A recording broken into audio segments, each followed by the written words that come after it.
Hey guys! Tonight, we slip back into a world of creaky floorboards and cold stone staircases, where your candle flickers against damp English air, and the only sound is the ticking of an old clock echoing through the halls of Chevening House. You're small, and the ceilings are too high, and the portraits stare too long. You've got a surname that opens doors but shuts others in your face. You're Hester Stanhope, though the staff don't dare call you that just yet. You're Miss Hester, all crisp collars and untamed curiosity. Outside, the grounds are misty, endlessly green, and politely haunted. Inside, your grandfather is the first Earl Stanhope, a man fond of radical ideas and suspicious silence. Your father, Philip, is a scholar of questionable success and questionable sanity. He's fascinated by alchemy and astrology, but not so much by parenting. Your mother, Lady Griselda, is not present. She vanishes early on from your life, leaving behind more questions than lullabies. You grow up in a house where the adults either debate politics or disappear entirely. Your childhood companions are books, dust, and a rotating cast of slightly confused tutors. At dinner, no one explains anything.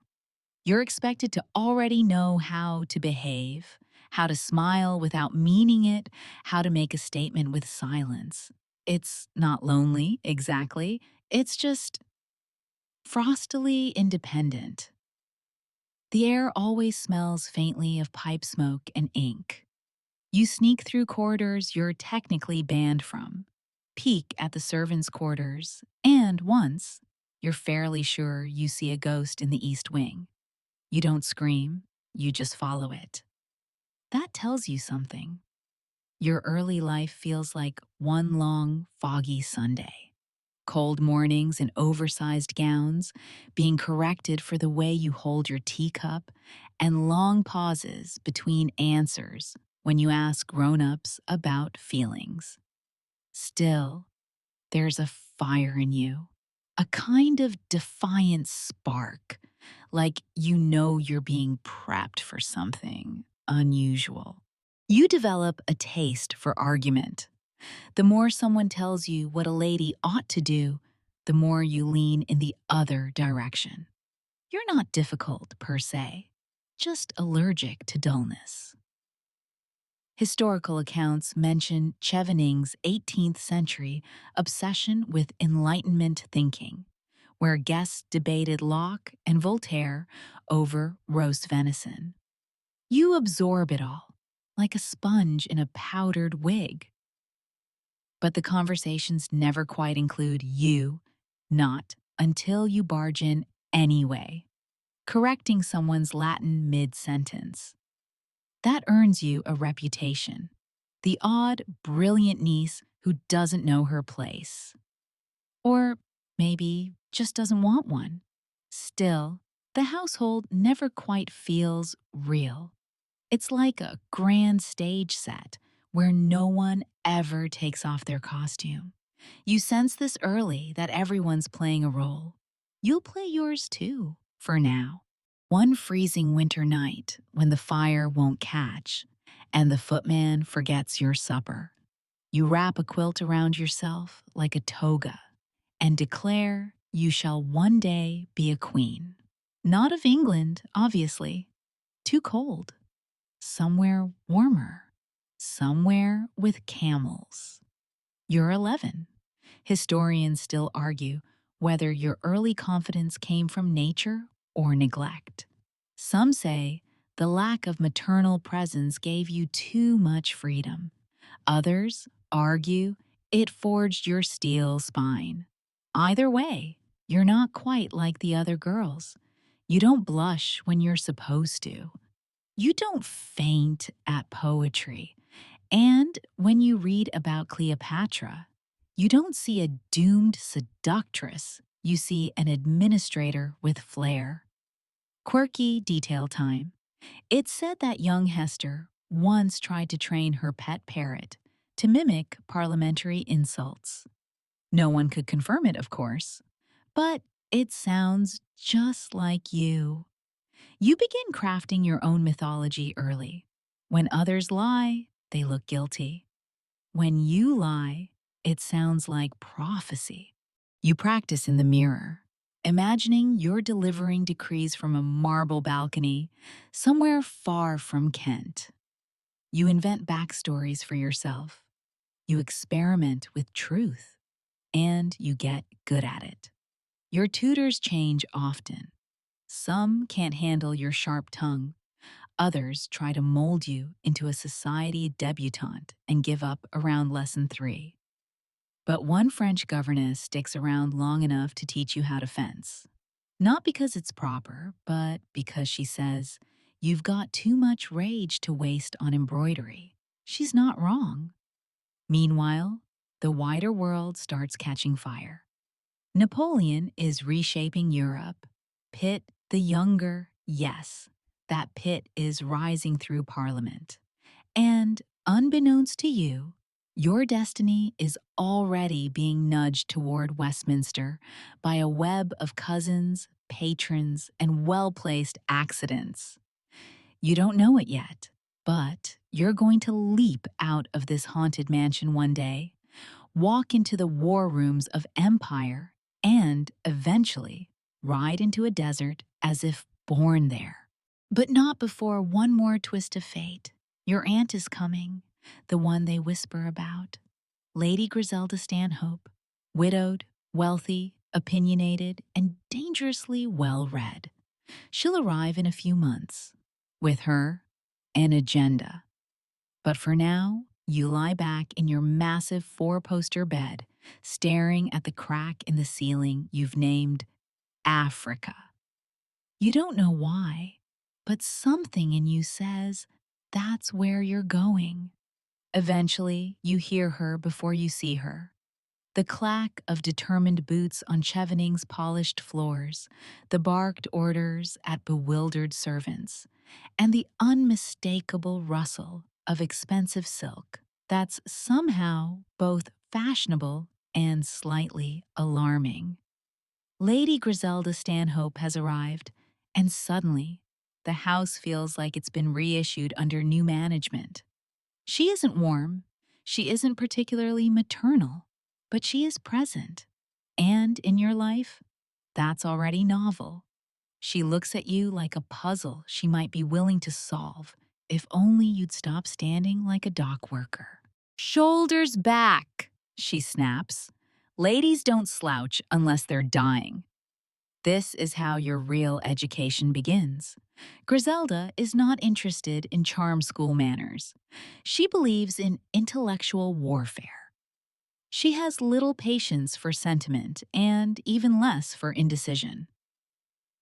Under her watchful eye, you study philosophy, history, classical languages, and, somewhat alarmingly, map-making. She drills you in conversation the way other girls are drilled in piano. By 14, you can out-debate a dinner table of Oxford men and still cut your roast beef like a duchess. What makes it bearable is that she's grooming you for something. Not marriage, not spinsterhood. No. Griselda seems to suspect that destiny has its eye on you, and she means to give it every reason to keep watching. One day, during a reading of Plutarch, she looks up and says, "Your grandfather wasted his brain on theory.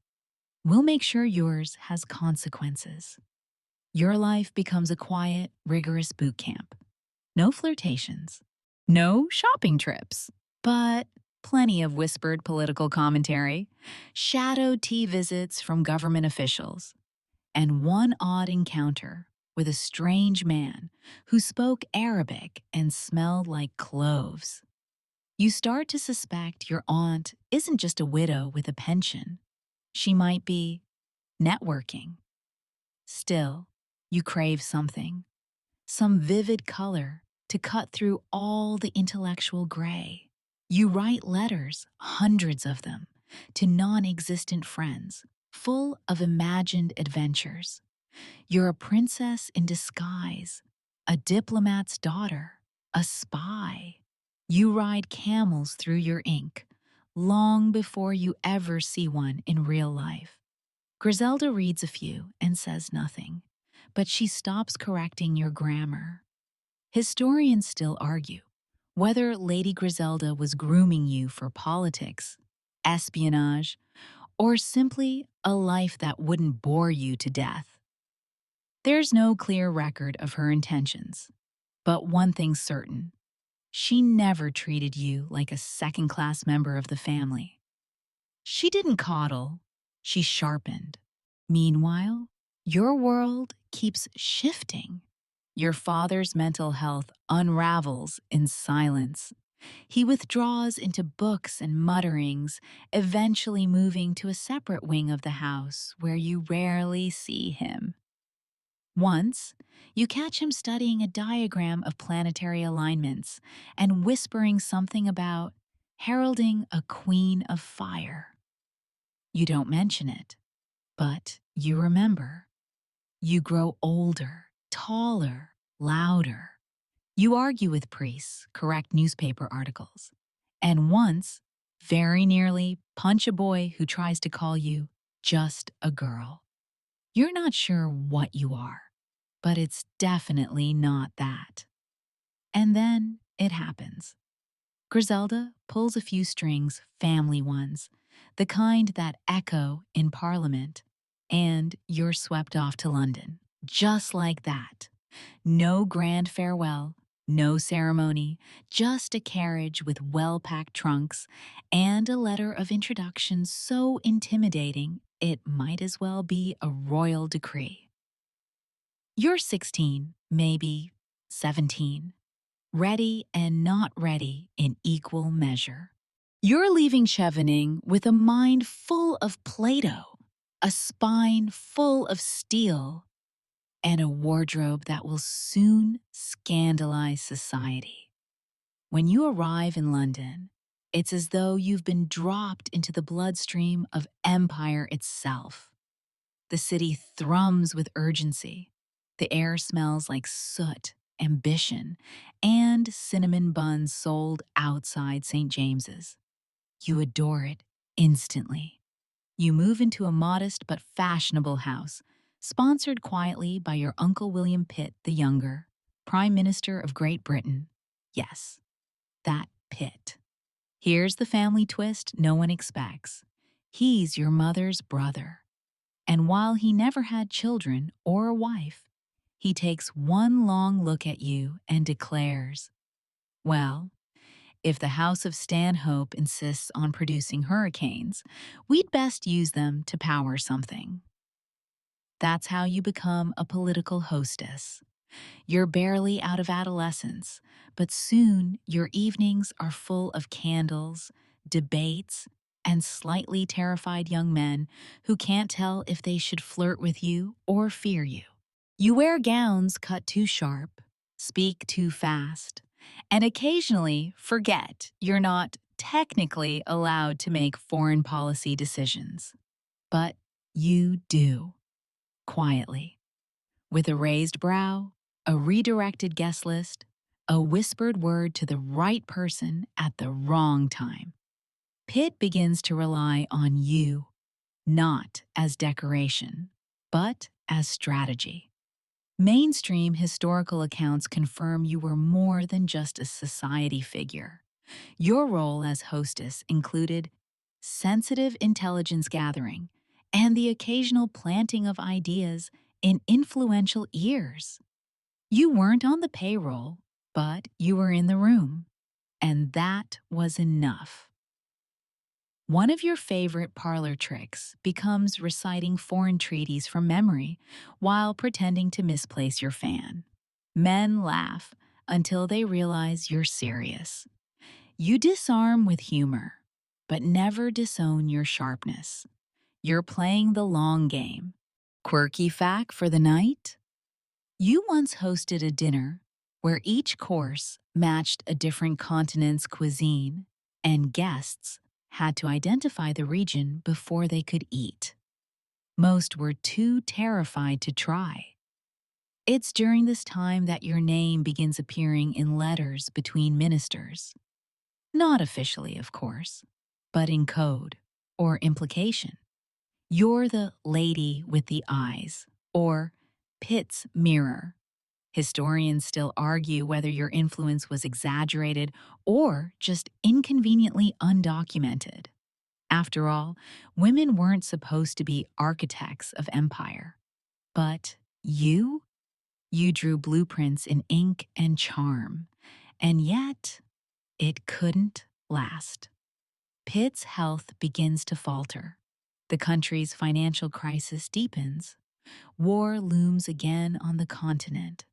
And one night, you overhear him coughing in a way that suggests more than a cold.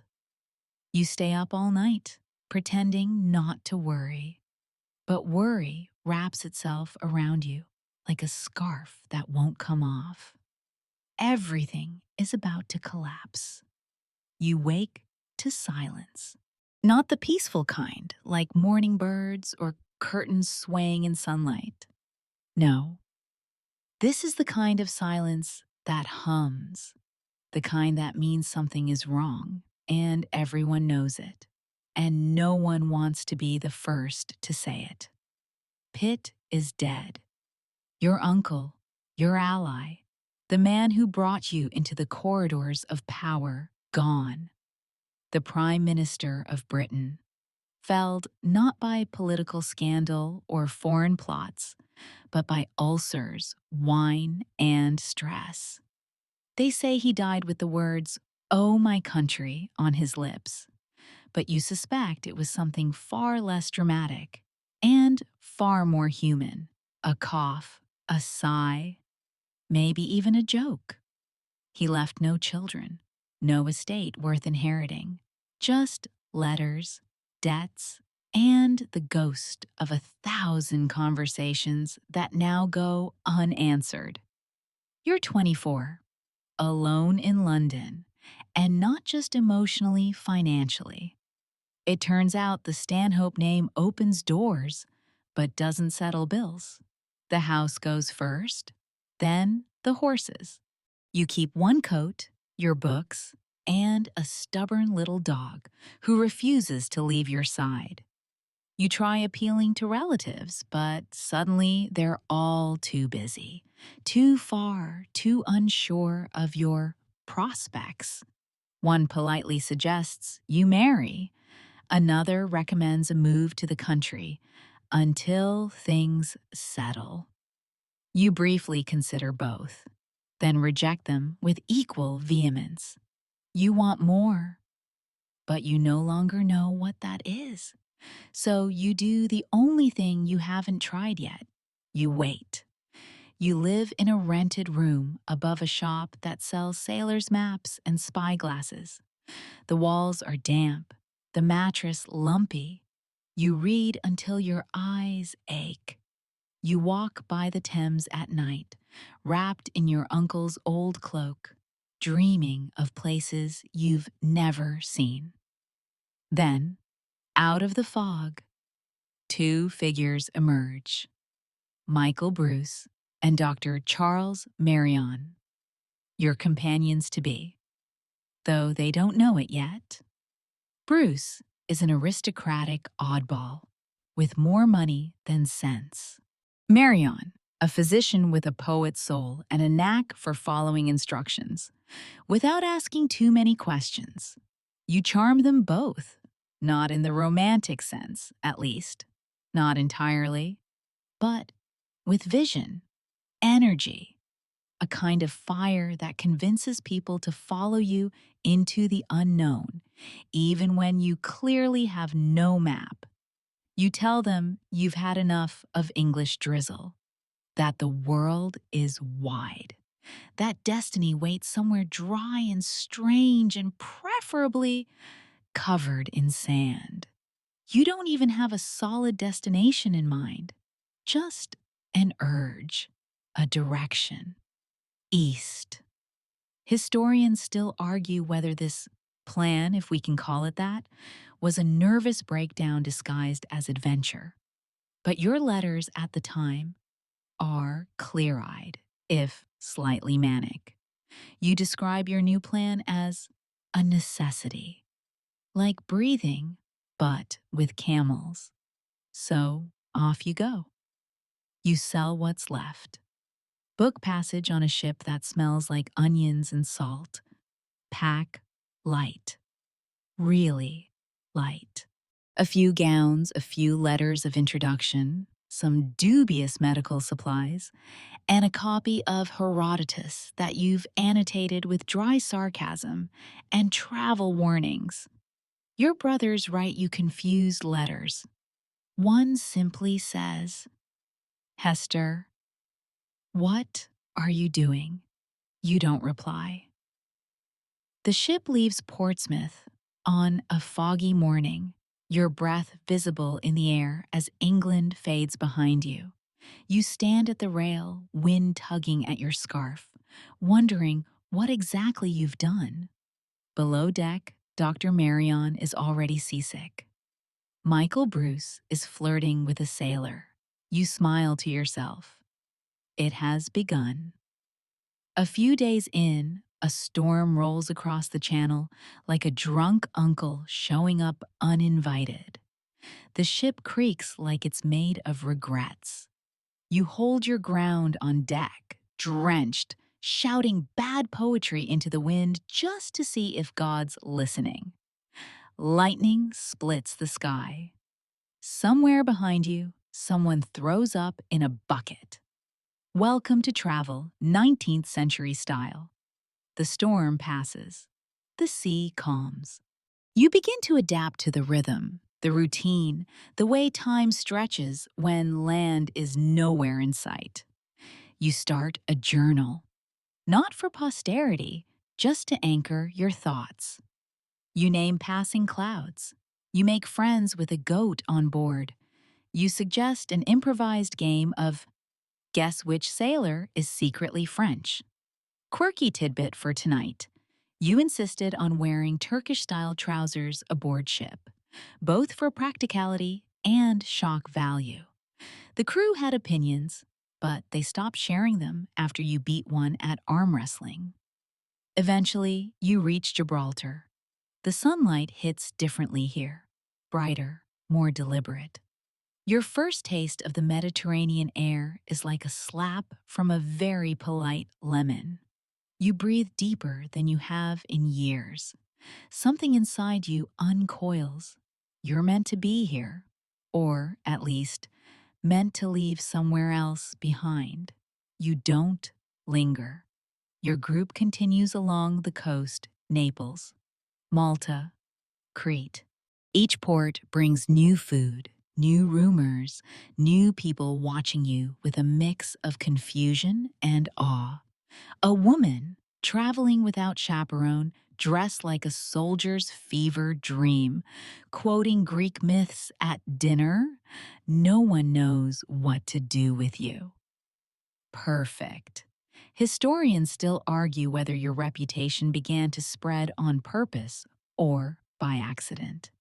Either way, the effect is real. By the time you arrive in Athens, you're something of a legend already.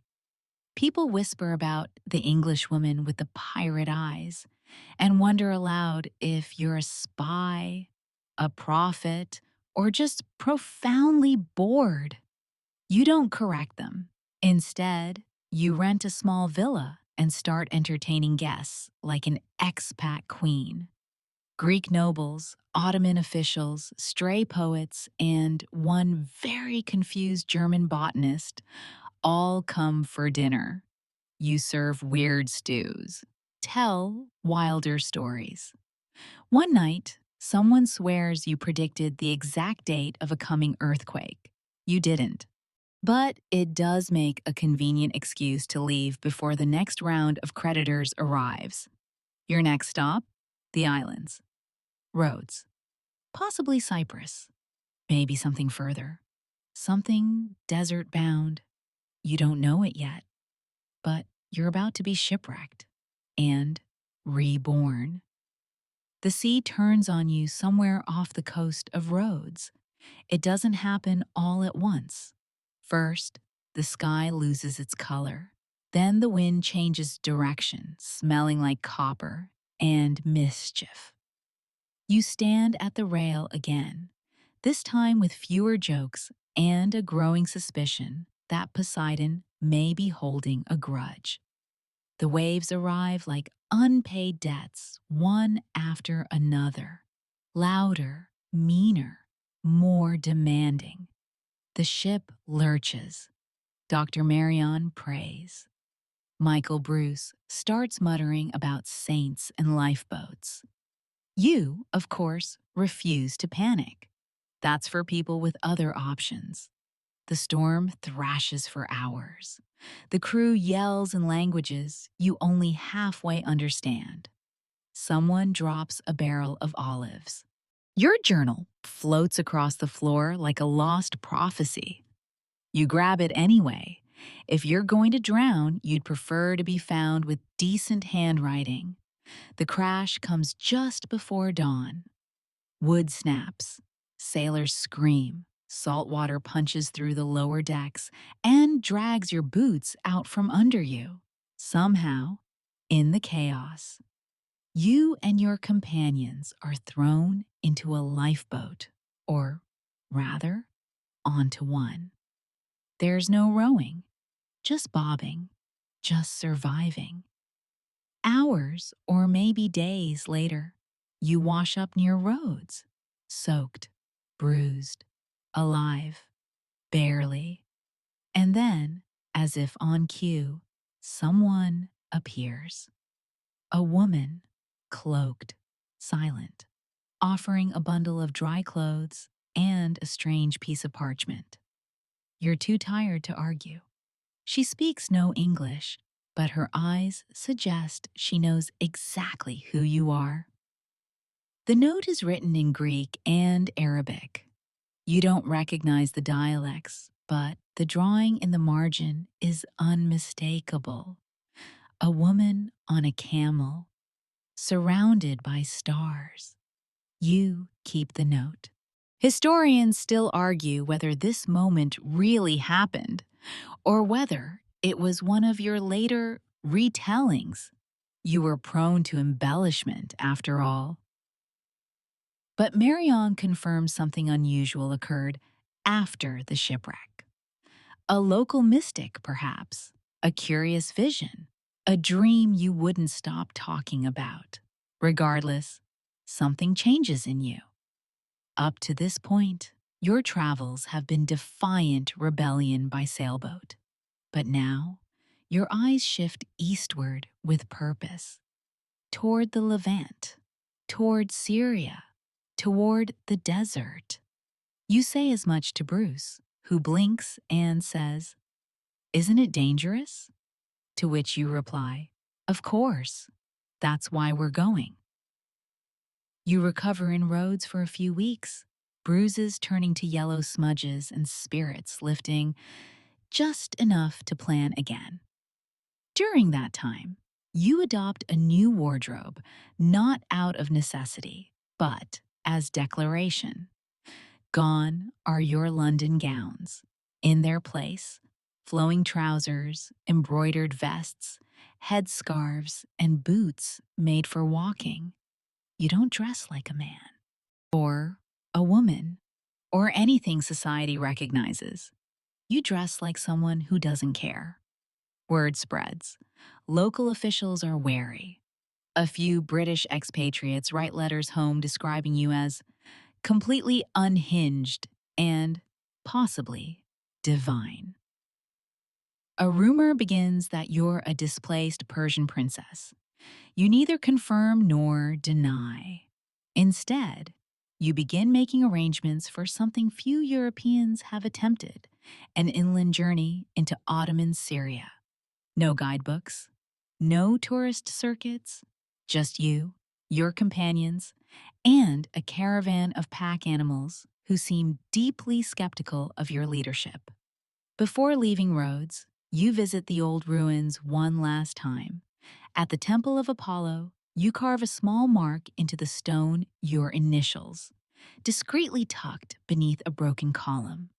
You claim it's just for fun, but later, Marion would write that you whispered something about coming full circle and queens reborn through storms.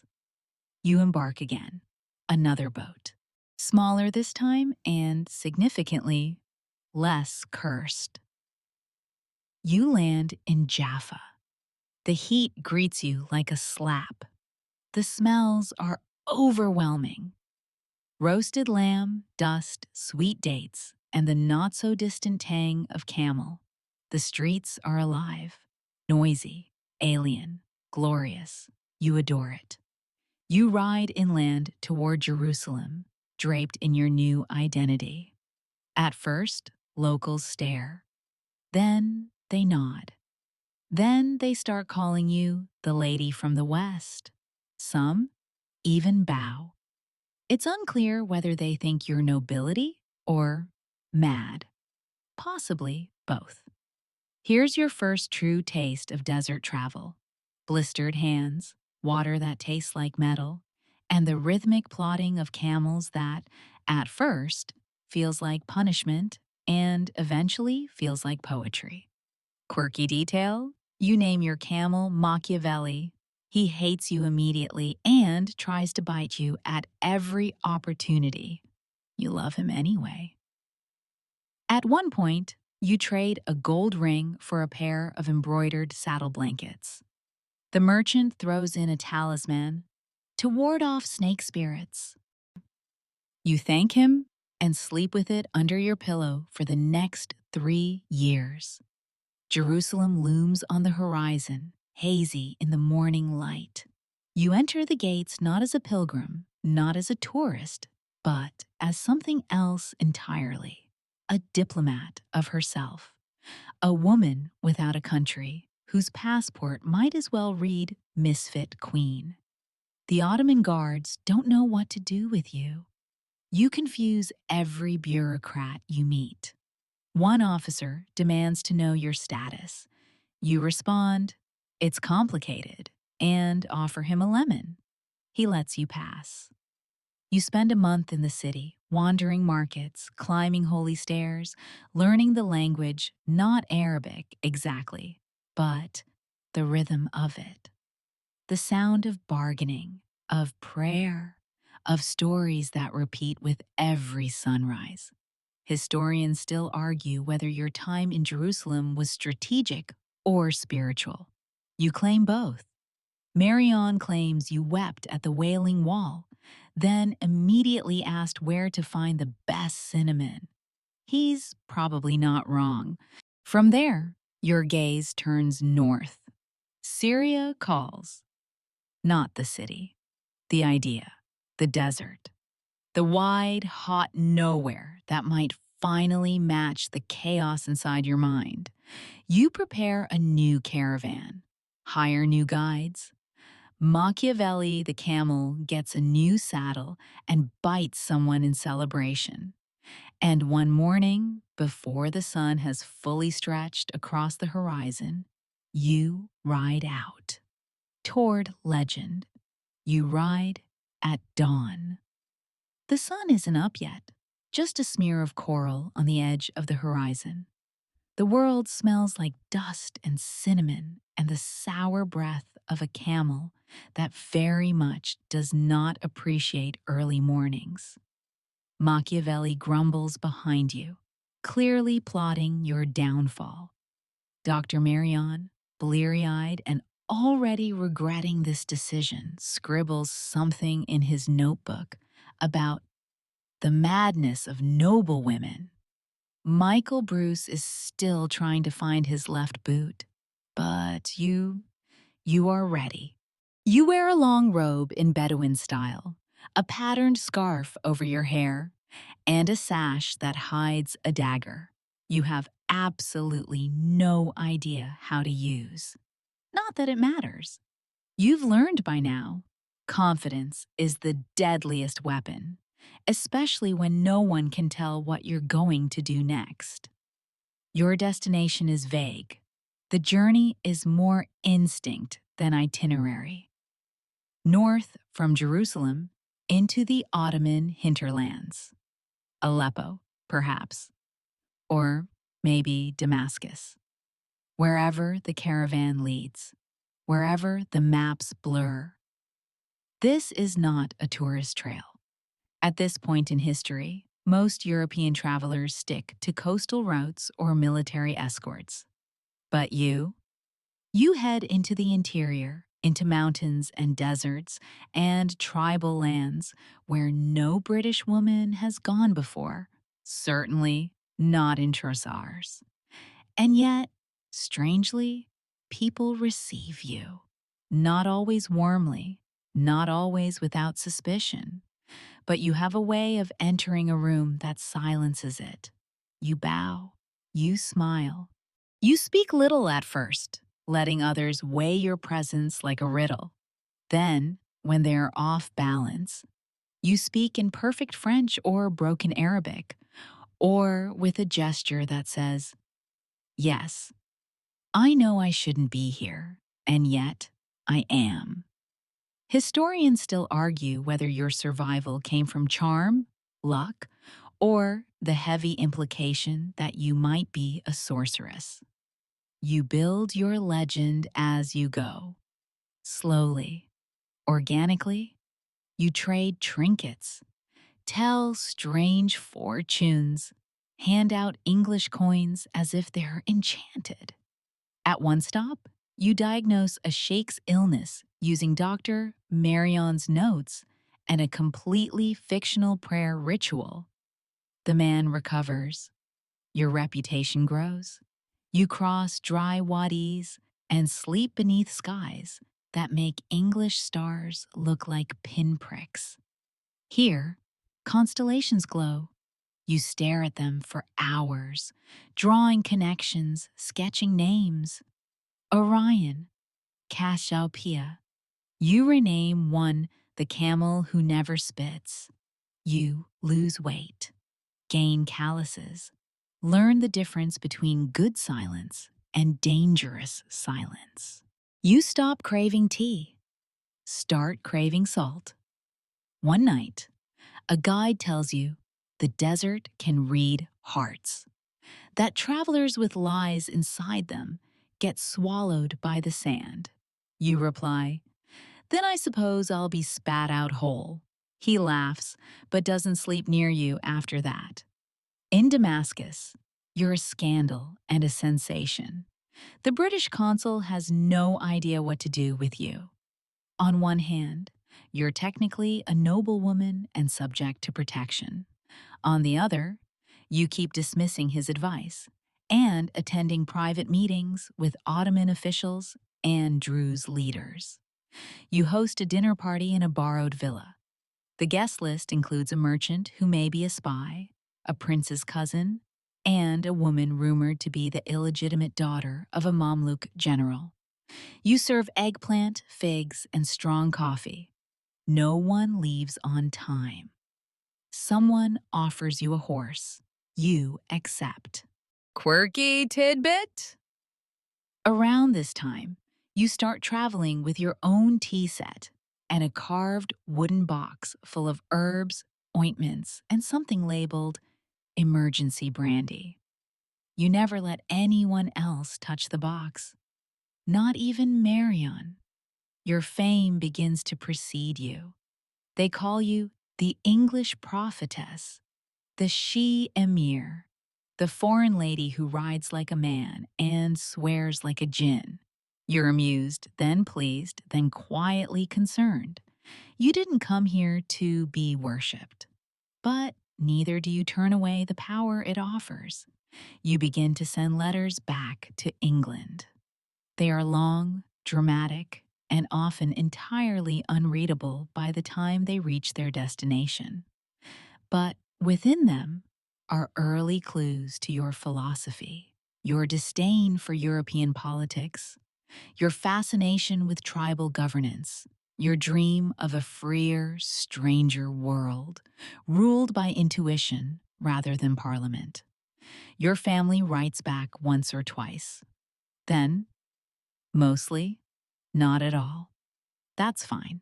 You've already begun shedding them like an old skin. You're forming something new. Not quite a tribe, not quite a kingdom, more like a myth in progress. You enter homes with a stolen map, a camel that now tolerates your presence, and a ring you bought in a market because the vendor swore it once belonged to a princess. You don't believe him, but the ring does look good on you. In the highlands near Maalula, you meet a group of Christian monks who offer you shelter for the night. They don't speak your language. You don't speak theirs. Still, they give you figs and show you a cave painted with ancient saints. You give them a story about a queen who fled her throne to chase the stars. The next morning, one of the monks leaves a single date in your saddlebag.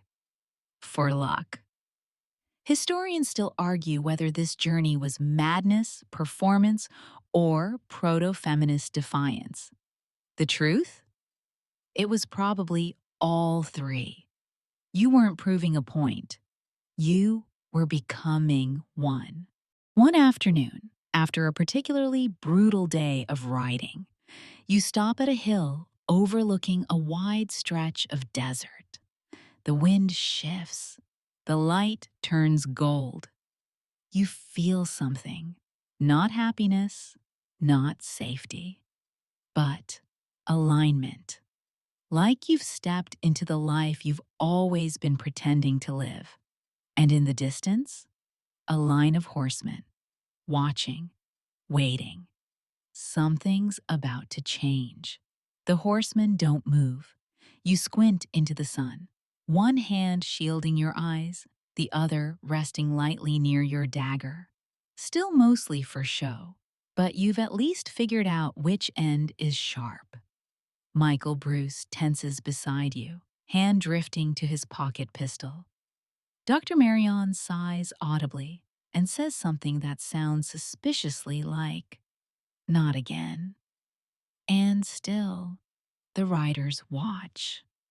Eventually, one breaks from the group. A single figure on a dark mare, cloaked in striped wool, riding not toward you, but in a slow arc, almost as if drawing a circle around your caravan. A warning, a boundary, or an invitation. And you don't flinch. You nod once, calmly, grandly, as if this has all been arranged in advance. That's the trick, isn't it? Act like the strangeness is expected, and you'll make others doubt their own reality. The rider disappears behind a dune. That evening, a local courier delivers a message. Oral, of course. The tribe of Emir Mahana El-Far extends an invitation. You are to be his guest. He has heard of the Englishwoman in the desert. He is curious. Curiosity in the desert can be dangerous, but you accept. The journey to El-Fawar's encampment takes 2 days. You travel like camels, not horses. The wind sharpens during the afternoons, making the world taste like salt and grit. You wrap your face in linen, adjust your robe for riding, and watch the horizon for signs of movement. You pass ruins columns half buried in sand, old Roman outposts long since abandoned. Dr. Marion becomes nearly unbearable with excitement, babbling about ancient Syria, trade routes, imperial footprints. You let him talk. You're more interested in the present ruins, the living ones. At dusk, the camp reveals itself, a ring of black tents, like a necklace around a dry ravine. Fires burn low. Women move like shadows. Children dart between goats, and the scent of lamb fat and cardamom clings to everything. You're guided to the central tent, where Emir Mahana sits waiting. He's older than you expect, thin, wiry, with a gaze like flint and a voice that cuts through the still air like a blade. He does not rise when you enter, but he does nod. That, in the language of tribal diplomacy, is equivalent to a standing ovation. You remove your head covering, let your hair fall loose. A bold move, a risky one. He raises an eyebrow. You smile. Lady Hester Stanhope, he says, carefully, in thickly accented French. You reply in the same, and you must be the man who rides circles around strangers. There is a pause. Then he laughs. Deep, warm, surprised. Dinner is served. You eat with your fingers, crouched on embroidered rugs, surrounded by men who would normally never dine with a woman, much less a foreigner dressed like a man. But you are not just a woman. You're a myth walking, a puzzle, a performance they can't look away from. Historians still argue whether Mahana admired you, feared you, or simply found you useful. What's clear is this. He respected you. You spoke plainly, listened sharply. You didn't flinch when someone offered you raw goat liver, a local delicacy. You didn't swallow it either, but that's beside the point. That night, you sleep in a separate tent, draped with crimson cloth. No guards, no locks, just trust, or the illusion of it. You fall asleep to the sound of flutes and distant laughter. In the morning, you ride with the emir to visit an old stone tower. On the way, he asks you why you've come. You say, "Because I was told I couldn't." He laughs again, then asks what you want. You pause. You haven't said it out loud before, not even to yourself. A home, you say. Somewhere that doesn't feel borrowed. He nods, doesn't press. The conversation shifts to alliances, British politics, Ottoman tax collectors, and whether you think Napoleon's ghost haunts Cairo. You do, especially near the cafes. Quirky tidbit? One of the emir's advisors gifts you a falcon.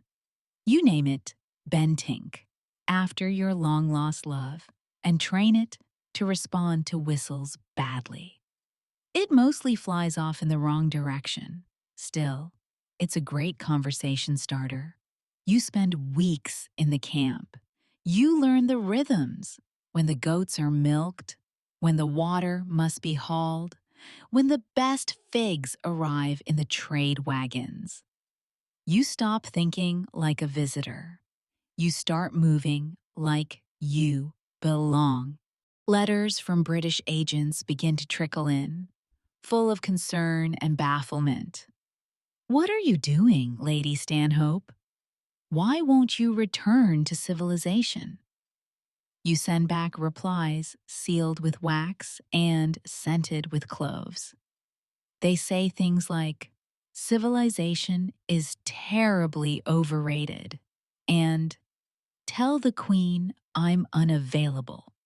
By now, your reputation has shifted again. You're no longer just a curiosity. You are something else entirely. A woman with no fixed nation, no visible husband, and no clear reason for existing other than your own stubborn vision.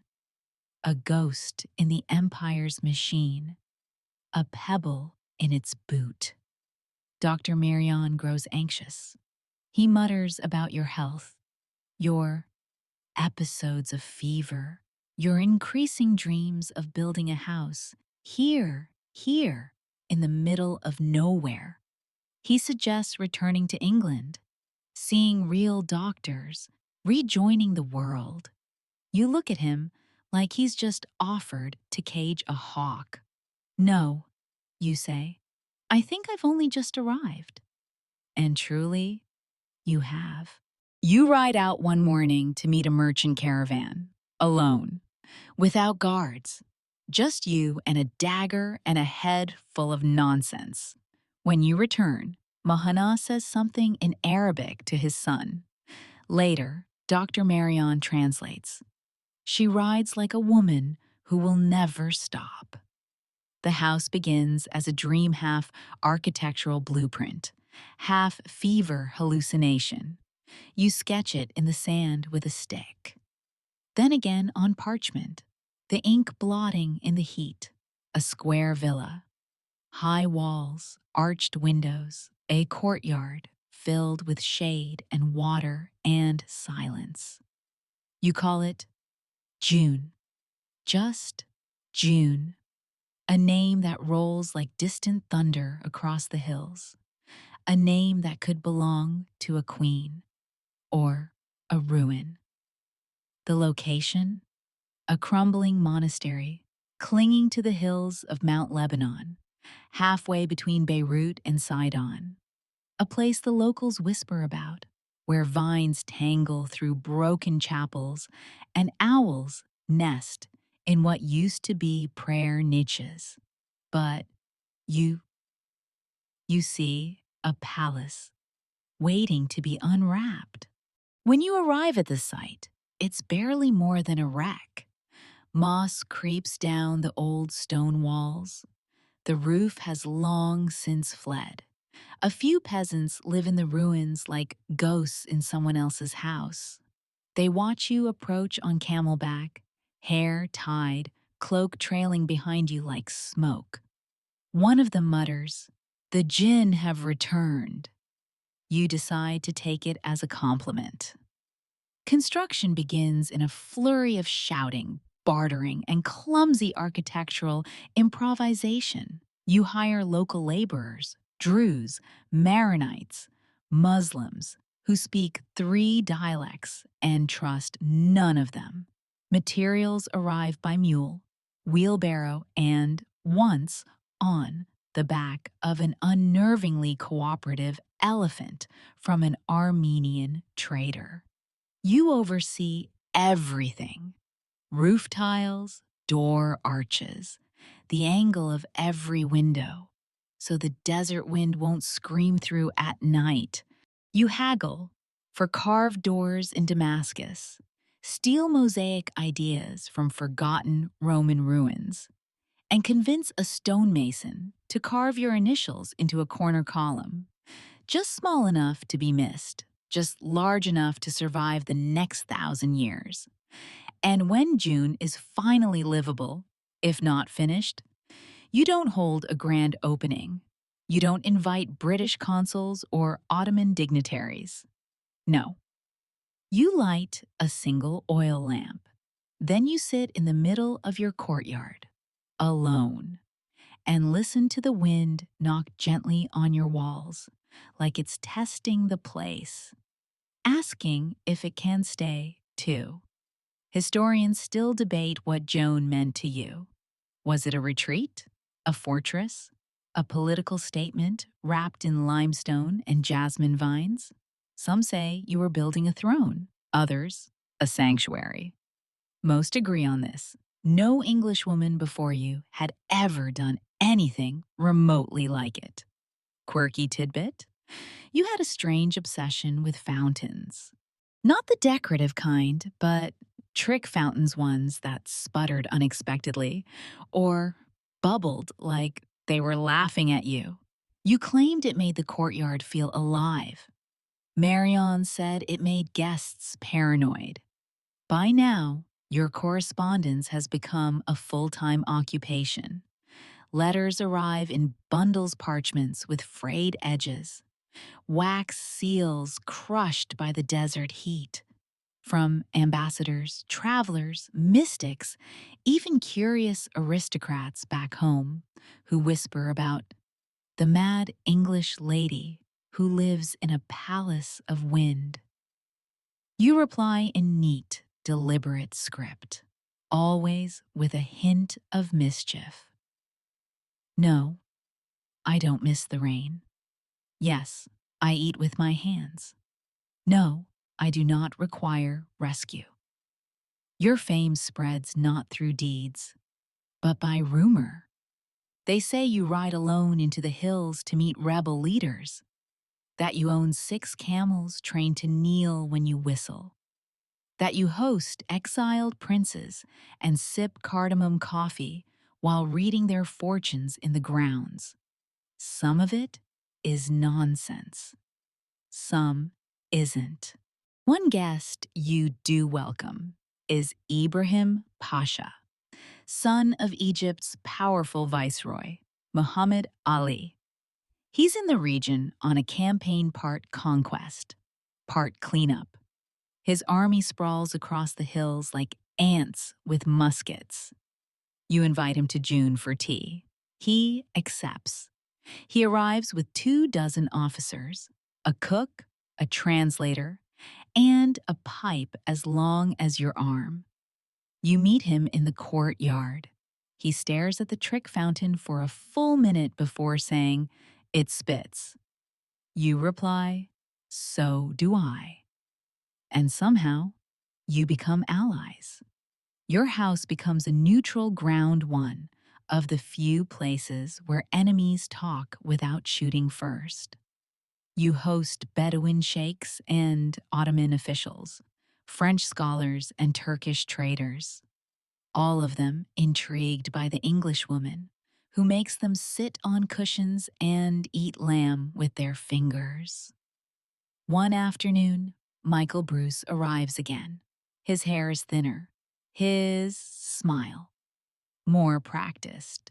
He looks at June with disbelief, like he's walked into a dream someone forgot to finish. You offer him tea. He accepts, and you pretend your hand doesn't shake. He stays 3 nights. You talk of old London, of politics, of people long since dead, but you don't talk about what could have been. And when he leaves, he does not look back. Marion, ever your shadow, begins to worry aloud again. You're hosting too many strangers, spending too much money, relying on volatile alliances with tribal leaders. "It isn't safe," he says. "This is not a place for an English lady." You smile. "I'm not an English lady," you say. "I'm something else entirely." And you are. By now, you've adopted the desert not just as home, but as mirror. You move like it, quiet, sudden, refusing to be explained. You believe, with almost frightening conviction, that destiny led you here, that June was waiting, that history itself paused to watch you build it. And some nights, when the wind blows a certain way, you step outside in your robe and stand barefoot on the stones, just to feel the cool hum of the earth beneath you. You look up. Stars burn cold and ancient above you, and for a flicker of a moment, you are not alone. You are exactly where you were meant to be. The desert doesn't just welcome you, it transforms you. And slowly, so slowly you barely notice, June turns from a home into a kingdom. Your kingdom. It begins with visits. At first, it's just the local Druze villagers, curious and cautious, bringing fruit or eggs as offerings, half suspecting you to be a sorceress. Then the tribal elders. Then the sheikhs. Word spreads that the English lady with a Roman nose and eyes like flint can solve disputes faster than an Ottoman judge, and with far less bloodshed. You listen to their squabbles over land, grazing rights, ancient feuds, and pass judgment from your carved wooden chair, shawl wrapped around your shoulders like a judge's robe. You don't raise your voice, you raise an eyebrow. And when your decisions are fair, and they usually are, they start calling you Hakima, wise woman, you don't ask for loyalty, but you get it. Soon, people stop locking their doors when they pass through your hills. Bandits vanish from the roads near June. A traveling merchant once claimed his caravan was spared because it flew a small white flag with an H inked in the middle. Quirky tidbit? You once demanded a camel be delivered to your courtyard, not because you needed one, but because it had the correct ears. You claimed they curled just slightly at the tips, like quotation marks. Marion wrote in his diary, "She has chosen a mascot." Meanwhile, your letters home become less about longing and more about laughter. You send stories of local gossip, of goats causing political chaos, of your ongoing battle with a fig tree that refuses to bloom. But you also send warnings. The East is changing, you write. Old powers crumble, and new ones gather dust in the corners. You're not wrong. Egypt, under Muhammad Ali, is flexing hard, conquering Syria, shaking the Ottoman Empire to its fragile bones. Britain, ever opportunistic, keeps its polite distance while secretly hoping to profit from the chaos. France circles like a hawk, waiting for a stumble.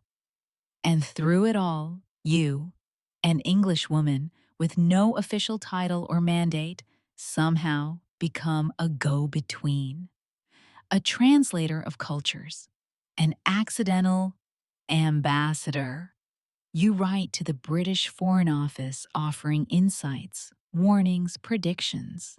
Sometimes they reply, usually they don't. When they do, it's with stiff, bureaucratic politeness. You're not one of them anymore. You're a curiosity at best, a liability at worst. But on this side of the Mediterranean, you're not a curiosity. You're a player. And nowhere is that clearer than in your relationships with the local tribes. There's the powerful Bani Haidar, whose chief insists on bowing every time he sees you. The mysterious clan near the anti-Lebanon mountains, who swear you once healed a child by whispering to the wind. And the wild-eyed horsemen from the east, who call you Sit Hester, Lady Hester, a title spoken like prayer. Historians still argue whether your power was real or symbolic. Were you truly a political force, or just an exotic ornament, tolerated because you amused powerful men? Most agree on this. No one ignored you. And in the Middle East, that counts for a lot. Then one day, an earthquake hits. It happens without warning, just after sunset. The ground shivers, then growls, then rolls like the belly of some ancient beast. June creaks and groans. Tiles crash from the roof. You're in the courtyard, arms wide, as if daring the sky to fall.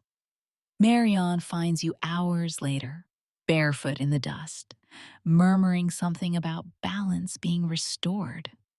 June survives, scarred but standing. You rebuild with a shrug. The earth owed me that one, you say. But something shifts in you that day. A fracture invisible to others, but not to you. You begin speaking of fate more often, of omens, of dreams. You keep a black stone on your writing desk. No one knows where it came from. You say it speaks to you in the way stones do when no one's listening. You laugh, but your eyes don't. Your correspondence grows more cryptic. You write in half riddles. You hint at future events with unsettling accuracy. One letter to a British diplomat predicts the collapse of a minor Lebanese emir 3 weeks before it happens. Another claims that a river of fire will soon flow through Syria. The next month, civil war breaks out. People start whispering, not just about your wisdom, but about your sight. Did the earthquake do something to you? Shake loose some ancient knowledge? Even Marion, your faithful chronicler, begins to hesitate before knocking on your door. You embrace the rumors. You wear white robes more often. Keep incense burning in the hallways. You stop attending dinners and instead invite visitors to the roof at midnight, where you read stars like ledgers. One guest, a French officer, asks you if you're a prophetess. You reply, I'm not the message, I'm just the envelope. You still receive letters from England, of course. Family matters, distant deaths, a cousin's wedding. You barely reply. The longer you stay, the more that world feels like a shadow cast by someone else. Because here, in June, you're not Lady Hester Stanhope. You're something older, wiser. A woman written in the margins of history, inked between conquest and collapse. And when you walk through your house, barefoot, candle in hand, the shadows seem to part for you. The desert has made you sovereign, and you will not give it back. Your world is shrinking, and yet, somehow, it feels like you're growing into it. Years pass, and June becomes more than a home. It becomes your skin. You know every creaking board, every whisper of wind through the arches, every complaint from the copper pipes when they are nudged too hard. The stone walls, once foreign and ancient, now feel like bones of your own making, and still they come. Pilgrims, mystics, desperate men, and disillusioned bureaucrats, each with a story, each convinced that you hold an answer they cannot name. You rarely speak plainly to them anymore. Instead, you offer parables, a tale about a goat that would only walk in circles, a riddle about a fountain that flowed in reverse, a memory, half true, half imagined, about a prince who could only speak in bird calls. Some leave confused. Most leave in awe. A few leave changed. And somewhere along the way, you begin believing your own mystique. There's a story you tell, always in the second person, as if to distance yourself from its center. It's about a girl who defied the world, walked away from castles and corsets, and made a throne out of sun-bleached rock. You offer no ending, only the image of a veiled woman standing alone at the edge of a cliff, watching stars fall like tears into the desert. Quirky tidbit. You once refused to eat anything for a full week because a local cat had gone missing. The balance is off, you said. Until it returns, so shall my appetite. The cat, of course, returned, dragging a dead lizard like tribute, and your kitchen was bustling again within the hour. But beneath your oddities lies something harder, lonelier. You begin to turn people away. Not all of them, just the ones from England. Diplomats, relatives, even curious scholars. You send polite refusals, sometimes through Marion, sometimes via your increasingly cryptic letters. The soil here does not suit their shoes, you write once. Let them walk where the moss is softer. One cousin who makes it through the gate finds you barefoot in your garden, muttering about the Ottoman taxmen being spies for Venus. They leave before tea is served. Historians still argue whether this was the beginning of madness or the evolution of something deeper. Were you losing your grip or simply shedding layers the world no longer needed? Marion doesn't say it outright, but you can read it in his eyes. Worry. He watches as your rituals become stricter, as your seclusion deepens, as your wardrobe shifts entirely to flowing white robes and desert scarves, as if you're permanently ready for a sandstorm that never comes. Even your letters to him change tone. They become instructions. Burn this after reading. Speak not of this dream to others. Write the number 4 in chalk above the eastern gate. Do not ask why. He obeys. He always does. But even he starts spending more time in Beirut, citing illness or paperwork or visitors who never quite materialize. Your court begins to thin. The tribal chiefs, still loyal, visit less often. The villagers still leave offerings, but they no longer linger. The merchants stop telling jokes, and the children, once brave enough to sneak peeks at the White Witch of June, are kept firmly away. It doesn't bother you. You're not here to be admired. You're here to wait. Wait for what? You don't say. But you do start speaking of the sign. It appears in your dreams, you claim. Sometimes it's a pillar of smoke, sometimes a tower of light. Once, a storm made entirely of mirrors. You say it will come when the earth and sky agree. And until then, you prepare. Your diet becomes Spartan bread, goat's milk, the occasional fig. You sleep odd hours, sometimes not at all. You bathe only in moonlight. You forbid candles in certain rooms. When asked why, you whisper, "The shadows must stay pure." Your staff, the few who remain, adapt to your rhythms. They learn to interpret silence, to measure your moods by the angle of your teacup. They no longer ask questions. You speak often to the air, not nonsense, not quite, but to someone unseen, someone you call the guest. The guest will come when the 5th bell tolls, you say one night. No one hears a bell. Later, you carve 5 tiny circles into a wooden beam above your bed. One servant reports seeing you sitting motionless for hours, hands open on your knees, as if waiting to catch something falling from the ceiling. Another claims you stood in the rain for an entire night, barefoot, whispering names of stars. And still, the world outside spins madly on. Egypt and the Ottomans trade blows.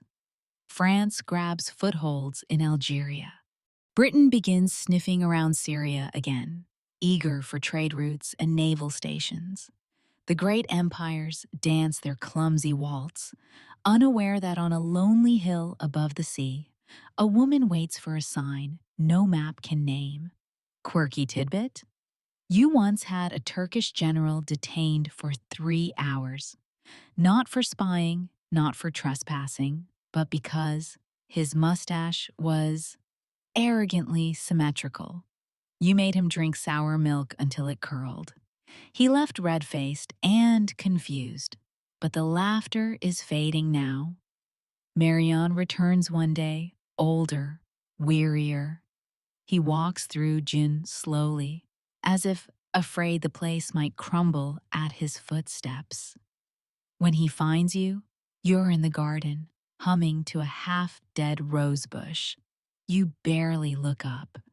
He tries to speak of politics, of war, of the world you once straddled like a colossus. You reply, "The rose still fights, why shouldn't I?" And then You smile. But it's the kind of smile that belongs to statues. Beautiful, inscrutable, impossible to translate. Your legend is already fossilizing. Visitors still come, but now they speak of you in past tense, even while you're alive. She was once great. She had the ear of princes. She read the future in salt. And as they leave, they take something with them, a story, a whisper, a scrap of wonder. You don't stop them. You know what they don't. That every legend must thin, must fade, must slip quietly into the sand before it returns as something new. You wake with sand in your mouth and the taste of iron behind your teeth. It isn't blood, it's just the memory of it. A dream clinging like smoke to your lungs. In it, you were flying above June, above Lebanon, above the whole glittering puzzle of the Middle East. Your arms weren't wings, but parchment scrolls, fluttering and torn. And below you, the desert didn't look like land. It looked like a mouth, yawning wide to swallow the stars. You sit up, brush away the imaginary grit, and whisper to no one in particular, not yet. Because the sign still hasn't come, and yet, you're certain it's close. You can feel it in the aching of your knees, in the way the wind hums through your shutters at night. Even the animals are restless. Your old mule stares at corners like she sees things there. The house cat has begun sleeping in your bed, something she never used to do. You let her. It feels right. Marion visits less often now. You suspect the world has finally tired of sending him up the mountain to check on its most inconvenient prophet. But June is no longer a place where reports are written.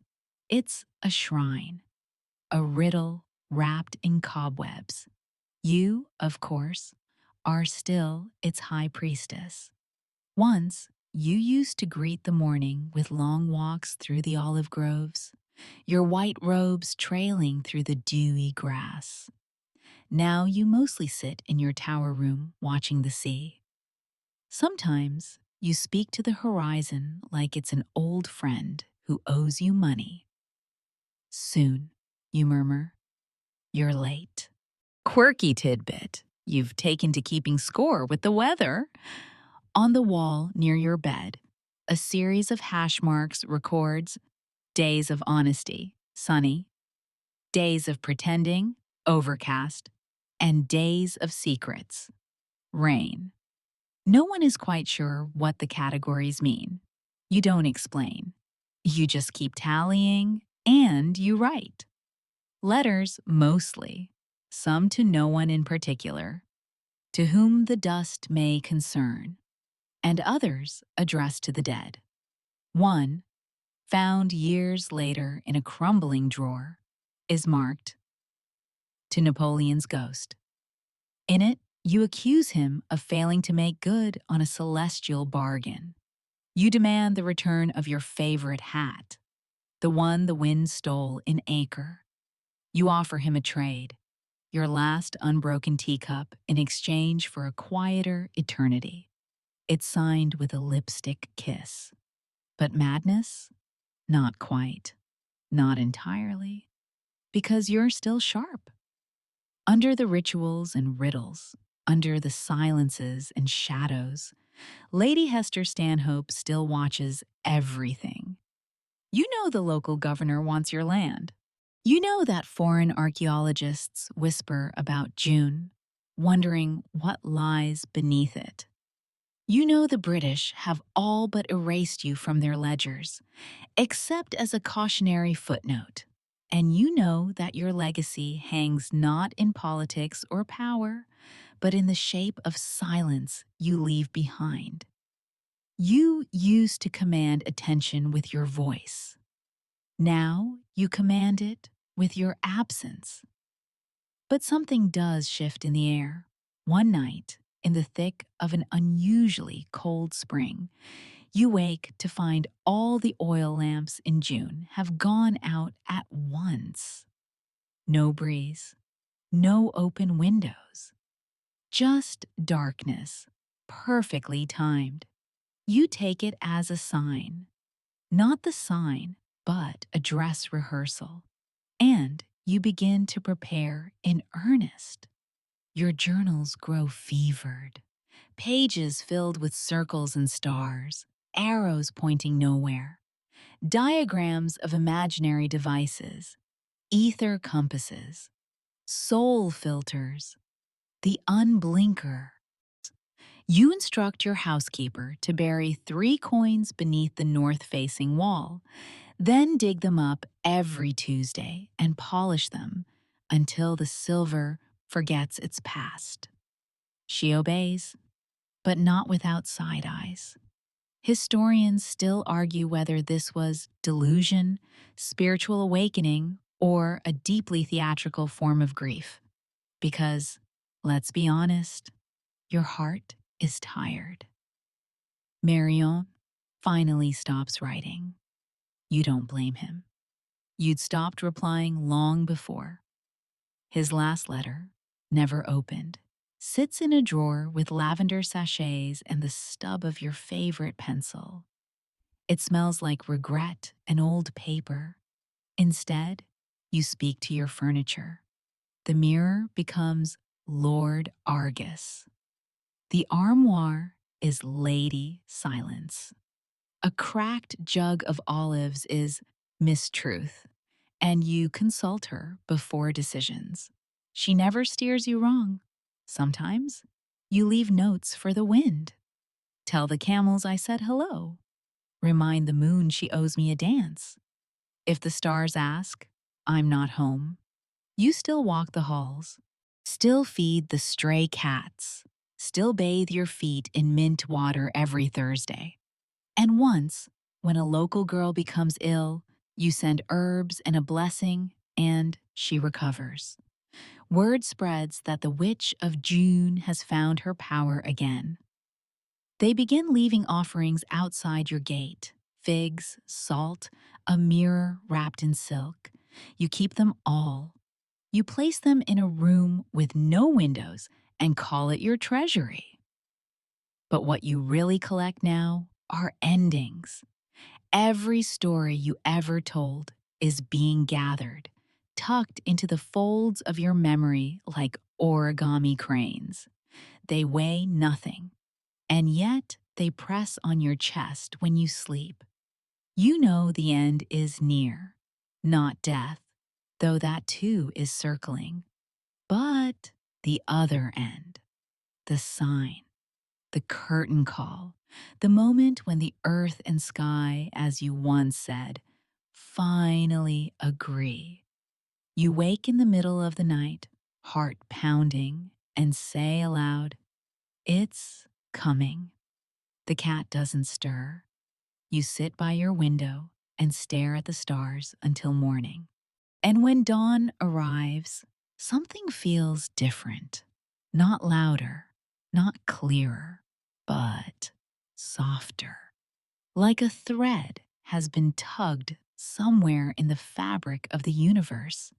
And you, Lady Hester Stanhope, desert mystic, white-robed oracle, scandal of the British Empire, are the only one who noticed. The garden blooms early this year. The olive trees bend toward your windows. And in the distance, a storm gathers, not of rain, but of change. You wake with breath caught in your throat, half laughter, half startled gasp like your own body doesn't believe what it dreamt. But this wasn't a dream, because when you open your eyes, you see it. A single flower, yellow as honey and soft as velvet. blooming from the crack in your bedroom floor. It's not a species native to Lebanon. You don't remember planting it. And yet, there it is, petals wide, stem unbending, swaying just slightly despite the absence of breeze. You blink, you reach out, you don't touch it. Instead, you whisper, "That's new." And perhaps, just perhaps, this is your sign. Not a flaming chariot or golden comet, not Napoleon's ghost riding a camel backwards through Damascus. Just a single flower, quiet and unannounced, growing from stone. You decide that's how it should be. After all, real revelations rarely come with trumpets. Usually they arrive with dirt on their shoes and no return address. So, you begin preparing in earnest. You start with your clothes. The white robes you once wore to intimidate sheikhs and charm Ottoman governors are brought out from storage. Yellowed by time, riddled with tiny holes, they smell like camphor and pride.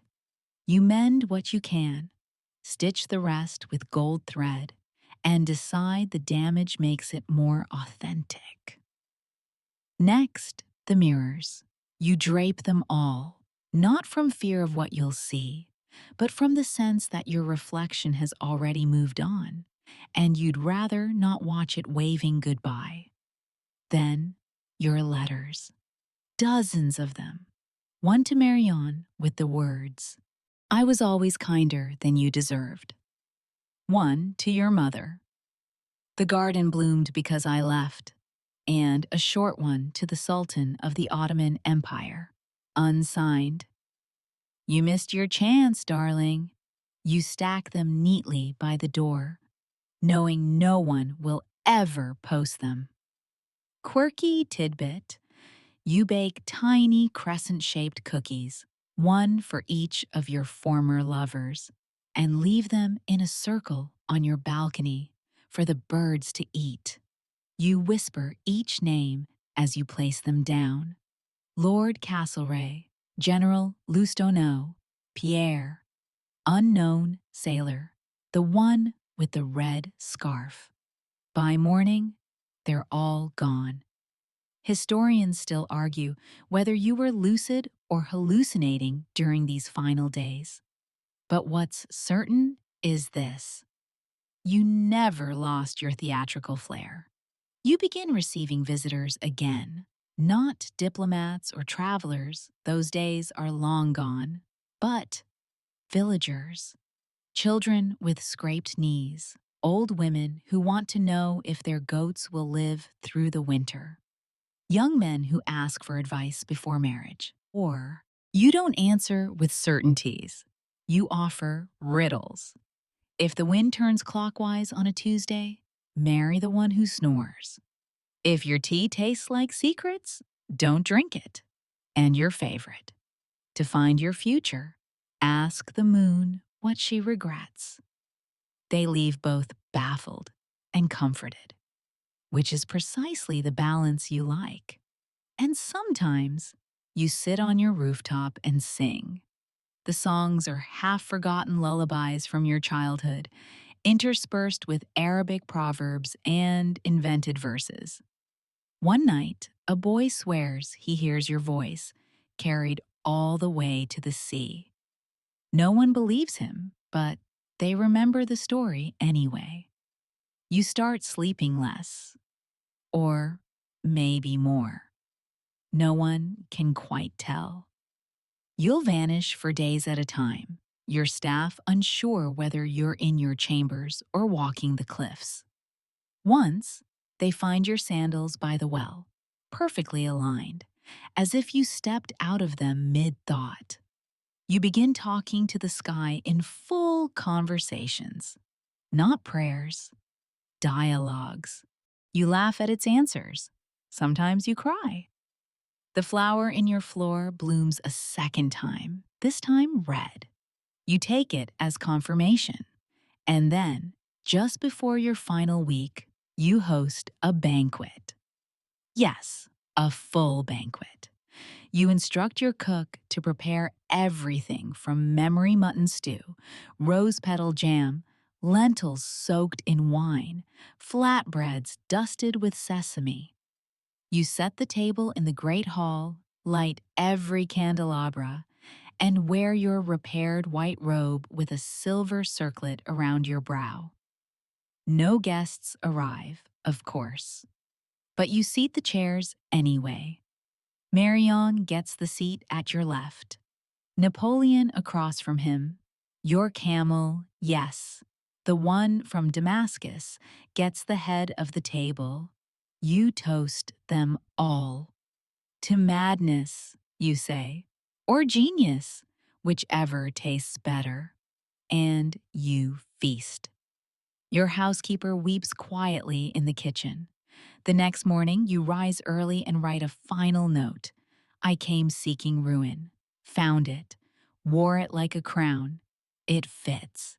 You place it inside your boot. You comb your hair. You stand on the balcony as the sun rises, framed in gold, every wrinkle like a story written in your skin. And you wait, not for death. That will come later. You wait for the quiet, the hush of a life fully lived, the stillness of a story ending exactly where it should. You sit now, as if carved from alabaster, still, serene, entirely present. A desert breeze rolls in from the east, soft as linen, warm with dust and secrets. It lifts a lock of your white hair and curls it toward the sky, as if trying to carry part of you away early. But not yet. Not just yet. From your perch on the balcony, you can see the hills of June, gently rolling like the hem of an old embroidered gown. The olive trees sway with the same rhythm they always have, indifferent to history, unbothered by revolution, unmoved by empires. Your estate, the one you carved out of wilderness and stubborn will, has grown tired too. The walls are chipped, the shutters creak. A family of swallows has built a nest under the western arch. You let them be.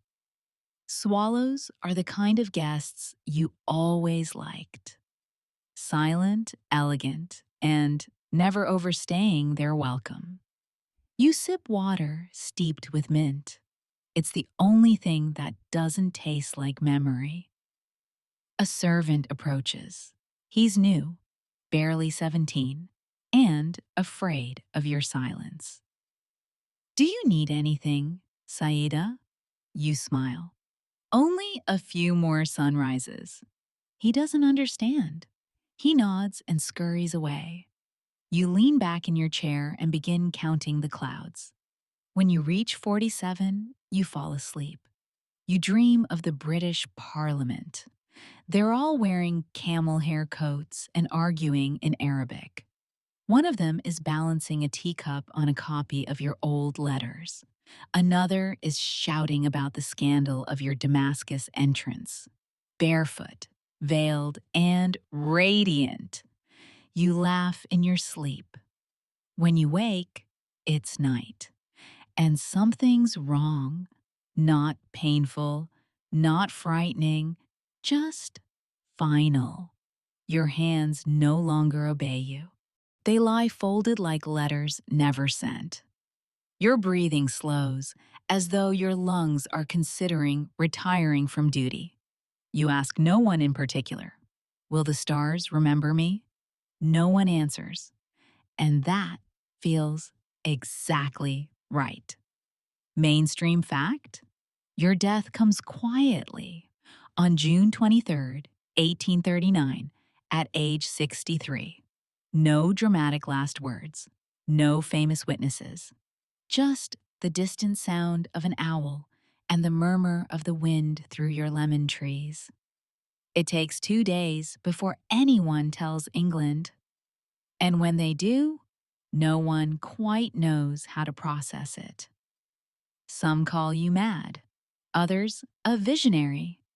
A few polite publications use eccentric, which you would have hated. Such a boring word for someone who once bargained with Bedouin tribes using poetry and pistachios. In London, a few old friends raise their eyebrows and mutter, "She was still alive?" And in a dim little room near Whitehall, a man reads your obituary and quietly folds it into his breast pocket, though he will never explain why. Meanwhile, back in June, the question becomes, what now? You left no heirs, no will, no clear instructions, only the house and the bones of your legacy, buried in sand, scandal, and story. Quirky detail. The local imam refuses to conduct your funeral, claims you were neither Christian nor Muslim, neither sane nor proper. The villagers argue over it. Some want to bury you under the cedar tree. Others say your ghost already lives in the cellar. In the end, two servants you once overpaid out of kindness dig your grave themselves. They wrap you in white linen, nothing fancy. They place a single yellow flower on your chest, and they bury you just beyond the garden, where the earth is soft and the sunlight lasts longest in the afternoon. No inscription, no stone, just dirt, wild time, and memory. Historians still argue whether your life was one of radical independence or deeply disguised sorrow. Some paint you as a feminist hero before her time. Others dismiss you as a privileged wanderer playing at rebellion. But none can deny this. You left an imprint. In a time when women were expected to marry well and speak little, you chose exile over etiquette. You chose a camel over a carriage. And when the world turned its back, you built your own throne in the sand and ruled anyway. Years pass. Your house decays slowly, becoming part of the land again. Ivy curls over balconies. Tiles fade. The fountain cracks and spills nothing but lizards and dust. But still, travelers come. Not many, just enough. Some whisper your name.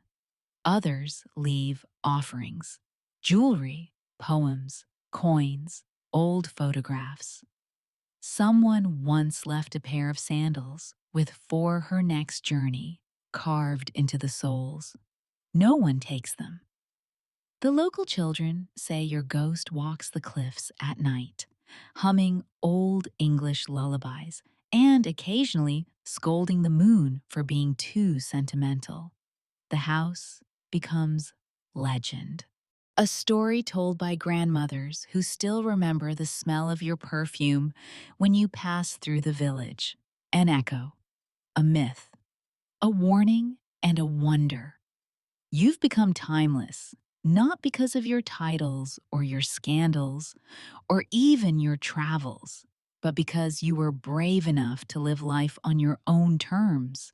And that kind of story doesn't fade easily. You wouldn't have wanted a marble tomb anyway. This wind, wildflowers, laughter in the kitchen is exactly the afterlife you deserved. Time keeps walking, even when you no longer can. And now, your name, Lady Hester Stanhope, begins its second life. It doesn't happen all at once. You don't go viral. There are no statues erected in Trafalgar Square, no Oscar-winning biopics narrated by Judi Dench. But you seep into stories, memoirs, letters, footnotes, like sand in the folds of an old travel cloak, impossible to shake out entirely. Back in England, they finally open your old correspondence. Some letters are yellowed, others barely legible. A few have been mysteriously lost, or burned, or locked in drawers labeled "Do not discuss at parties." And what's left? A voice, sharp, poetic, maddeningly self-assured. You write of mountains that look like sleeping gods, of political schemes with the Ottomans, of a prophecy involving Napoleon and a lost treasure. You name drop sultans and shepherds with equal familiarity. You critique London fashion, Syrian weather, and the foolishness of men in power, all in the same paragraph. One historian says, "It's like reading Jane Austen's rebel cousin, drunk on sunlight and politics." Another insists, "These letters prove she was insane." You, of course, would have rolled your eyes, possibly thrown a shoe. You weren't writing for them. You never were. Meanwhile, travel writers begin to resurrect your legend. They call you the Queen of the Desert. It's romantic, inaccurate, and absolutely something you would have put on a business card if they'd existed in 1835. They're fascinated by the contradictions.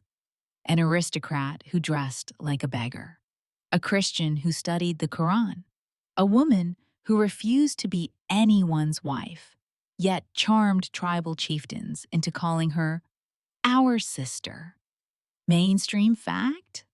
You were one of the first Western women to travel alone, without a husband, a protector, or a mapped itinerary, through parts of the Middle East most Victorians wouldn't dare enter, even on paper. You didn't just survive. You negotiated with leaders, hosted foreign dignitaries, and declared yourself untouchable. And for a long time, you were. Still, there's a sadness threaded through the legacy. Not because you died alone, that part never bothered you, but because so much of your life was misunderstood. You weren't trying to escape society. You were trying to redefine it. Quirky detail. In the 1920s, a British officer stationed in Lebanon claimed he met an old man who remembered you, said you once scolded him for stealing figs, then made him recite Arabic poetry until he cried. Later, you gave him shoes. It's the kind of story that feels too perfect to be true. Which means, of course, it probably is. Historians still argue whether your legendary prophecy was real or invented to keep nosy diplomats at bay. Some say you genuinely believed you were destined to reveal a hidden treasure that would restore peace to the world. Others think it was theater, a long, slow con, played by someone who didn't want her estate disturbed by curious visitors or bureaucrats with clipboards. You never clarified. That was the point. Ambiguity was your final armor. And then something unexpected happens. In the 21st century, when the world seems louder, faster, more connected, but somehow more forgetful, your name resurfaces again on a podcast. The host, half awake and deeply caffeinated, reads from your journals, laughs at your sass, wonders aloud whether you were bipolar or just brilliant, says she wants to be like you when she grows up. Thousands of listeners agree. Suddenly, Lady Hester Stanhope becomes a minor Tumblr sensation. Quotes from your letters are posted alongside watercolor portraits. Teenagers debate whether you were a Scorpio or a Sagittarius. One artist reimagines you riding a camel in Doc Martens. You trend on a Thursday. And just like that, you've slipped past death again. You are now part of that strange immortality reserved for people who lived too vividly to vanish. People start visiting your old house again, or what's left of it. June has changed. There's a road now, fewer goats, more Wi-Fi, but the bones of your villa remain.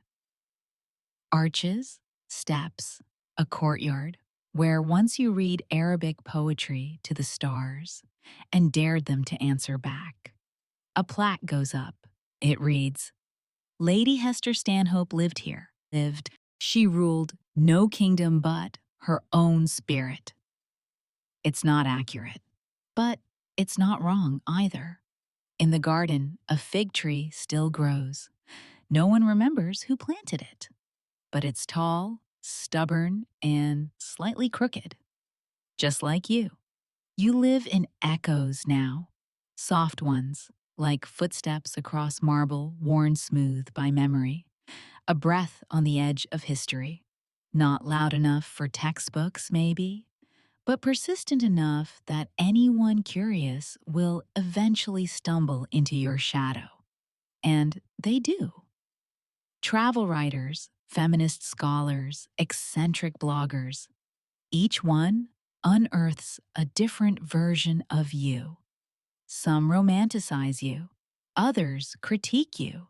A few say you were a tragic heroine, undone by your own vision, but most just marvel that you existed at all.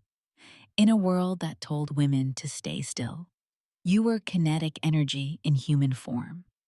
One of the more amusing debates, ongoing, fiery, and largely conducted online, is whether you were a genius or a madwoman. The kind of argument that says more about the people having it than about you. Historians still argue whether your mental health unraveled in your final decade, or whether you simply got very good at pretending not to hear what didn't interest you.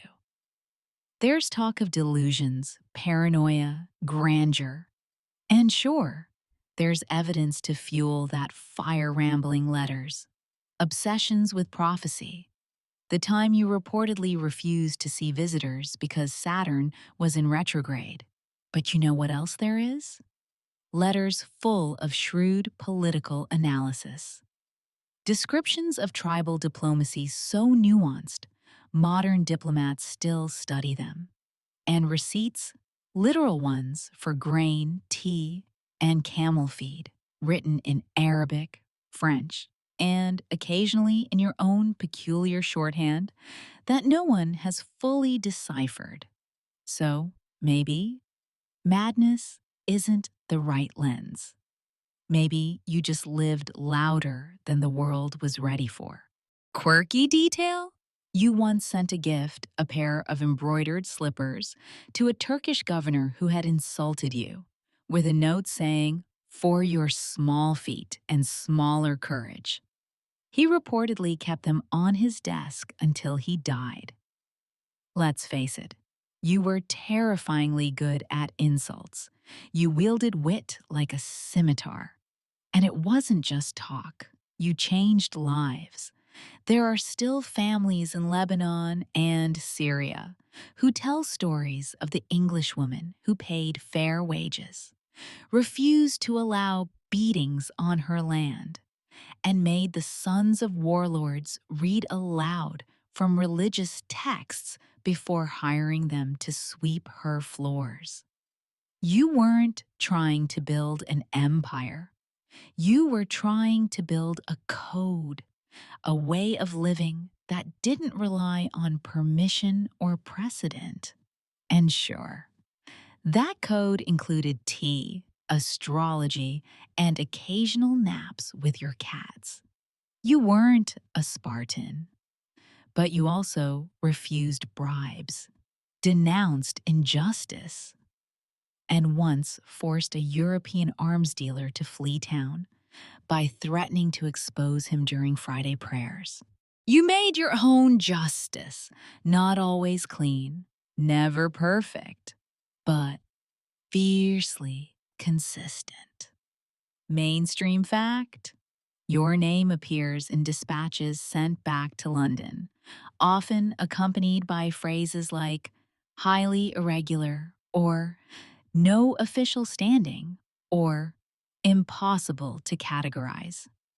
They didn't know what to make of a woman who spoke better Arabic than their translators and dressed like a desert sheikh, but who also quoted Shakespeare and demanded lemon biscuits. Sometimes, history just doesn't have a folder for people like you. So, it files you under curiosity and hopes you go away. But you didn't. Even now, centuries later, your letters are being translated. There are biographies, plays, even a few amateur documentaries. One of them includes a reenactment of you scolding a French nobleman while brushing your horse's tail. It's absurd. And somehow, completely believable. You become a symbol of freedom, of eccentricity, of refusal, not just to follow orders, but to need them. That scares people more than they admit.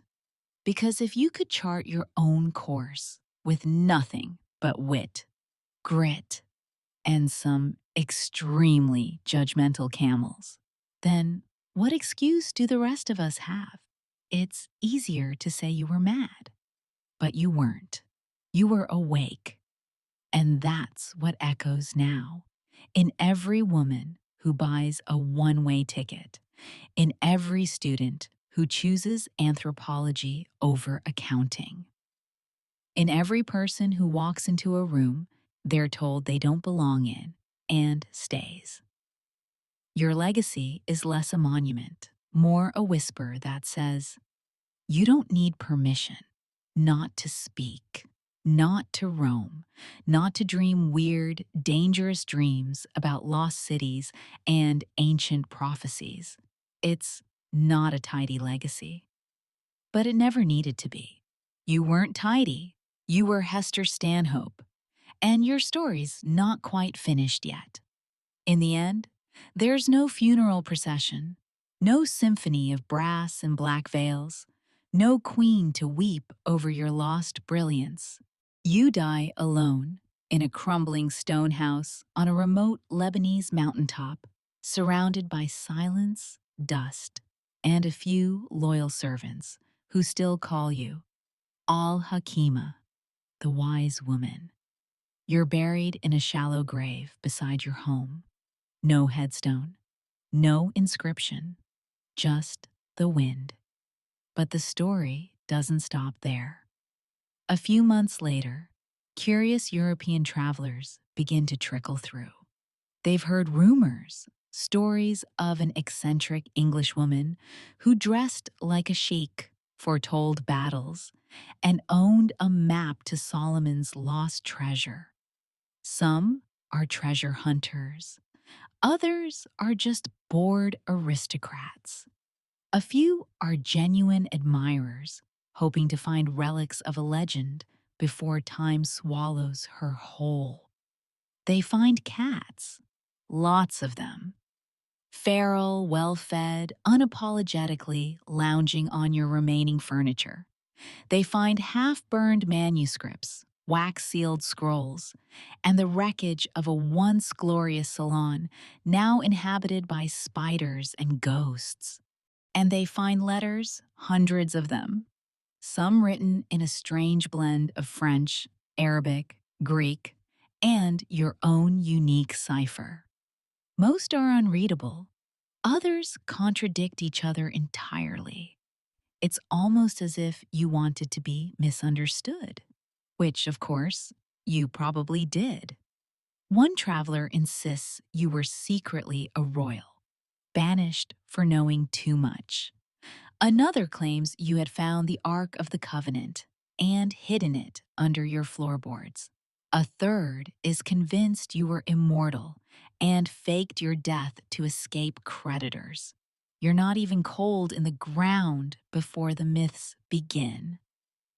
Mainstream fact: a century after your death, British archaeologists discover one of your forgotten letters in the archives of the Foreign Office. In it, you make detailed notes on local tribal politics. Notes later confirmed by modern historians to be startlingly accurate. Your instincts had been right all along, but no one knew that at the time. After your death, the Ottoman Empire repossesses your land. The house collapses. The locals, out of respect or superstition, avoid the ruins, and your name slowly slides into legend. Historians still argue whether your lost diary ever existed, the one rumored to hold a map of buried treasure, prophecies of war, and a confession that you were, in fact, the reincarnation of Zenobia, Queen of Palmyra. A few scholars claim to have seen fragments. Others say it was a prank you played on nosy visitors. If so, it worked. Even today, you remain just slightly out of reach. You are history's favorite mystery woman, fiercely documented, but never quite pinned down, elegant and ungovernable, sarcastic and spiritual, exiled, but never defeated. And the desert remembers you. Travelers passing through the mountains near Sidon still whisper about a white-robed ghost seen riding a camel at dusk. Some say she blesses lost travelers. Others say she curses looters. Either way, no one dares camp near your ruins after nightfall. You wouldn't have it any other way. Because while the world debated whether women should be scholars, soldiers, or saints, you lived it. All of it. Fiercely, messily, magnificently. Quirky detail?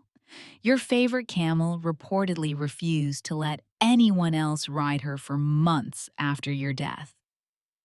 She stood outside your house each morning for weeks, waiting. Eventually, she disappeared into the hills and was never seen again. Your last loyal subject, perhaps, or your steed in the afterlife. It's hard to say. Because the thing about you, Hester, is that you always leave a question mark behind. Even now, as listeners lie drowsing in the dark, somewhere between dream and waking, they're wondering, could I have done what she did? And maybe, just maybe, they'll say yes. Because that's the quiet revolution you started. Not with armies, not with riches, but with the maddening, liberating idea that you don't have to wait for permission to live, as if you were legendary. That you can just start right now. So now, as the last traces of torchlight fade behind Hester's crumbling palace and the desert night wraps gently around your shoulders, breathe a little deeper. Let the silence stretch. Let your thoughts settle like dust on the stone steps of a forgotten ruin. You've walked alongside someone who defied expectations with a smirk and a saddlebag. You've crossed oceans, climbed cliffs, read stars, and defied kings all without leaving your bed. And maybe your heart is still galloping a bit, stirred by the wildness of it all. But now, there's no need to gallop. There's just the hush of wind over sand, the rhythmic creak of old shutters, the soft purring of one very opinionated cat curled beside your feet, and above you, stars endless, quiet, ancient stars. Maybe they're the same ones Hester once stared at, dreaming of temples, rebellion, and lemon tea. Or maybe they're just stars doing what stars do, shining silently, forever. Let that forever hold you now. Let your breath come slower, your limbs grow heavy, your thoughts unspool like the worn fringe of an old beloved shawl. You are safe. You are still. There's nothing you need to do, nowhere you need to be, except exactly here. Let sleep find you. Let dreams take you, gently, kindly, like a camel trained to kneel just low enough so you don't even have to try. This story is done. You can let go now. Sweet dreams.